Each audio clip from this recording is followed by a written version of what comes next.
নমস্কার বন্ধুরা, আমার চ্যানেলে তোমাদের স্বাগত।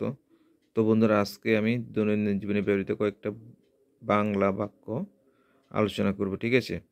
তো তোমরা ভিডিওটি প্রথম থেকে শেষ পর্যন্ত দেখবে, আর যারা নতুন অবশ্যই আমার চ্যানেলটি সাবস্ক্রাইব করবে, ঠিক আছে? যদি ভালো লাগে অবশ্যই বন্ধু বান্ধবের মধ্যে শেয়ার করবে।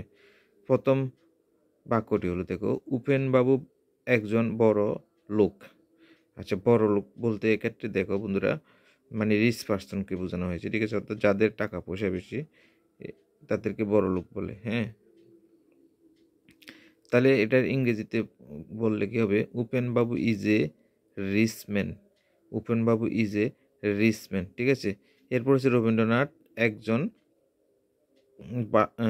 একজন বড় মানুষ।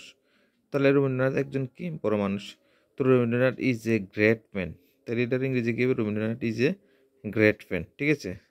এরপরে বল, দেখো, ধীরেন আমার বড় ভাই, অর্থাৎ আমার বড় ভাই, ঠিক আছে? তাহলে ইংরেজিতে বললে এটা কী হবে? দেখো, Dhiren is my elder brother, ঠিক আছে? এরপরে হবে বাক্যটি হলো, তিনি বড় বংশের ছেলে। তাহলে এটাকে ইংলিশে ট্রান্সলেট করলে কী হবে? দেখো, he comes of a high family, ঠিক আছে? এরপরে হলো, দেখো, সে বড় লোকের মহলে ঘোরাফেরা করে।